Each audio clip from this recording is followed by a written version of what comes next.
Hey YouTube, what's going on today? Welcome back to the channel. Today we're talking about the Florida Gators. We're just going to give a quick breakdown of the roster and then look at their schedule and really break down what this team's going to look like as we head into spring ball. And this is a program last year that had a pretty disappointing season, but the expectations headed into next season are pretty high, and I think it's rightly so. Looking at this team, as you can see, the highlighted guys are transfers or incoming recruits, and there are not a lot of them. I think that's good and bad. I think it's a testament to Billy Napier and his development of the young guys that he's gotten over the last 2 years. And one of those transfers is Michael J. Sturdivant.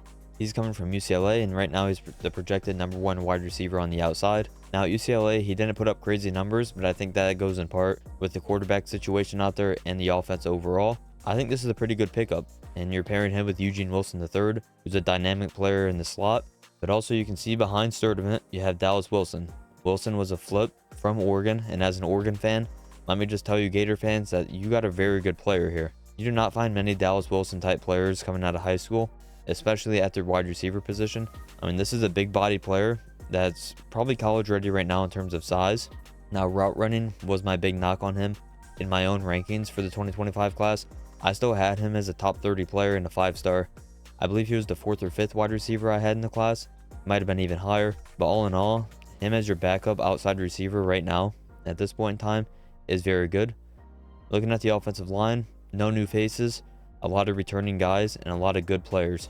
I think the interior of this offensive line is very good and can go up against any defensive line in the SEC.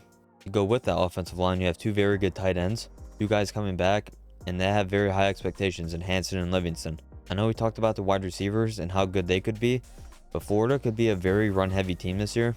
I mean, you have a good offensive line, 2 tight ends that can block, very capable blockers, and then you have 3 running backs that can play. You have Ball, Jackson, and Webb. I don't know what the depth chart's going to look like at running back as we head into spring or even into fall, but you have 3 guys that are very capable. Like right now, I have Webb as the 3rd string, but he could very well end up being the best running back on the team like by October or November. So overall, I think you have to feel pretty good about the running back spot. And then obviously, at quarterback, you have DJ Lagway.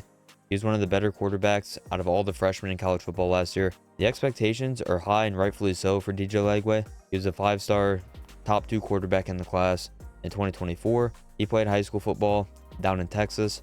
And overall, I mean, he has everything you want as a quarterback. He can run, he can throw the deep ball, he understands football at a very high level. But DJ, he can sling it, and he definitely has weapons to get the ball to. I think it's also important to note that Billy Napier did a very good job of retaining Lagway and keeping him in Gainesville, because Lagway is a big-time player, but not only that, he's also a big-time recruiter for this team.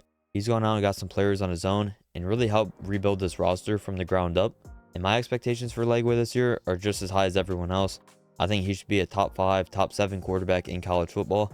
I wouldn't put him in the top 3 yet. At the end of the season, who knows? He could be top 3, and no one should be surprised. Florida Gator fans, I mean, you guys should be very excited about what you have at quarterback. And he's not only going to be there this year, but he'll also be there the year after. So the hype is definitely worthy. Now, switching it over to defense, just like on offense, not a lot of new faces. Now, Michael J. Sturdivant, he was replacing Elijah Badger at wide receiver. Now, Shamar James is moving on from Florida. He was probably their best defensive player, especially at linebacker. He was definitely the best linebacker. He was one of the better linebackers in the SEC last year. You're going to have to replace him, and I think they have very capable guys. You have Miles Graham and Aaron Childs, 2 very good options at linebacker to go along with Grayson Howard. But the real talking point about this team is the defensive line. You have Tyreek Sapp, who's probably going to have a pretty big season this year. And you also have Caleb Banks and DeAndre Robinson up front. Now, the reason I say the talking point of this defense is the defensive line is because you also have multiple backups that are very capable of getting a lot of playing time. Like right now, you have LJ McCray as 3rd string at the jack position, and McCray is a big-time talent. This is the guy that can play with his hand down, standing up. He can play inside, outside on the defensive line. That goes for multiple guys on this defensive front. You have Cameron James and Brian Taylor Jr. as backups as well. 2 guys that can really do just about anything up front. And then in the back end, you have to replace some defensive backs that are moving on. Now, I don't think you have to replace any guys that are necessarily big misses or big losses, I should say. But you do have to replace some pretty good players. And with that being said, I think it needs to be pointed out that Billy Napier did not go and get like 5 transfer defensive backs, right? He looked at his roster and said, we have guys still. We have guys that can play on this team. You have DeJon Johnson, Jordan Caswell, Bryce Thornton. Guys that can play, guys that the expectations are very high for, and rightfully so because they are projected starters. Another guy, you have Corbani McLean. one of the most popular recruits probably in recent history, just because of the crazy cycle he had when he was coming out of high school. But he's just another guy. If he puts it together, he can see the field and really be a big time impact player. But I'm a huge fan of McClain as a player, and if he reaches his potential, I mean, he was a 5-star for a reason. You don't find many defensive backs like Cormani McClain, especially in the transfer portal since he came from Colorado. He has all the measurables to be a day 1, day 2 NFL draft pick, and hopefully he can put it together. And you also have Hilton Stubbs, who's a true freshman that's generated a lot of buzz in high school All-American games, and he's sitting behind a guy that's played a lot of football in Asa Turner. Right now, I'd put my money on Stubbs winning that job as the backup and pushing for a starting job. This is another guy that I had in my top 100 recruits for the class of 2025. I'm a huge fan of him. He has just about everything you want as a safety. And this goes back to my point. I think Billy Napier realized how good his recruiting classes were in 2025 and 2024. And he kind of just wanted to give these guys a chance. And I think that's what you have to do when you get really good young players.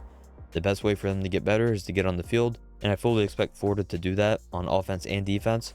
Now with that, let's flip it over to the schedule and see what they got here in the fall. Now you start out with 2 games you're probably going to win against LIU and USF. And those 2 games are before 2 very tough road games. And those 2 games are before 2 very tough road games. You go on the road to Baton Rouge to play the Tigers and LSU. And then you have to play Miami on the road. Now Miami, they're not going to be as good as they were last year. They're losing their best player, maybe 2 of their best players, and Damian Martinez and Cam Ward. And we don't know what Miami's offense is going to look like under Carson Beck. We had no idea what their defense is going to look like with an entire new secondary after a very bad season by their defense last year. And it doesn't get any easier as you have a bye week, which is going to help because then you play Texas. And Texas is going to be one of the best teams in college football this year. They're going to be preseason top 3, and rightfully so. That's a game you're glad you have at home because it gives you a lot better chance to win. But then you go right back on the road for your 3rd straight road game against a ranked opponent at this point in time as you take on Texas A&M. And then you get Mississippi State at home, which should be a win.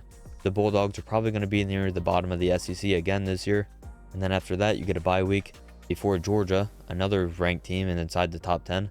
This time you get them at home.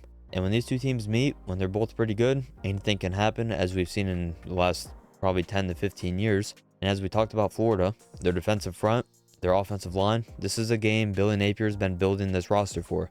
Same with Texas. Teams that are huge up front on both sides of the ball, you can now match that. And now you have a quarterback and hopefully a receiving core that can put up points against Georgia. And then you go on the road to Kentucky, at Ole Miss, and then you get another home game against Tennessee, and then you play Florida State on the road in what could be another down year for the Seminoles. Now there's 3 big stretches of games here, and 2 bye weeks separate those 3. The first one is LSU and Miami.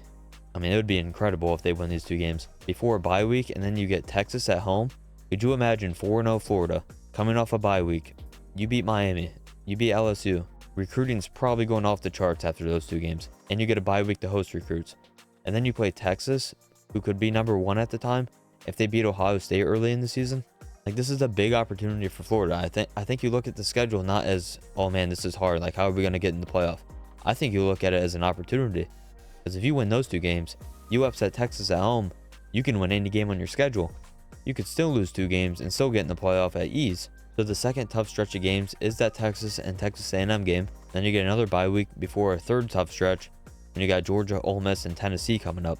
Now right now, I'd project Florida to probably go 8-4 or 9-3. I'm a big believer in this team, and I don't think it's a coincidence that they ended the season last year on a very high note, winning some pretty big games. Now it's going to be important to get off to a good start. As we mentioned, if they win those 2 games, bang, Florida's right in the top 10, one of the best teams in the country. Now if they lose those 2 games, momentum's gone, and it could be another rough season. Billy Napier could be on his way out. So I don't think there's really any in between here. I think it's either going to be really good or really bad, and I think it's going to be a really good season for Florida. Now, Gator fans, let me know down below what you guys think of this team and what you guys think your record's going to be with the schedule. And as always, be sure you guys leave a like and subscribe to the channel before you head out. And with that, I'll see you on the next video.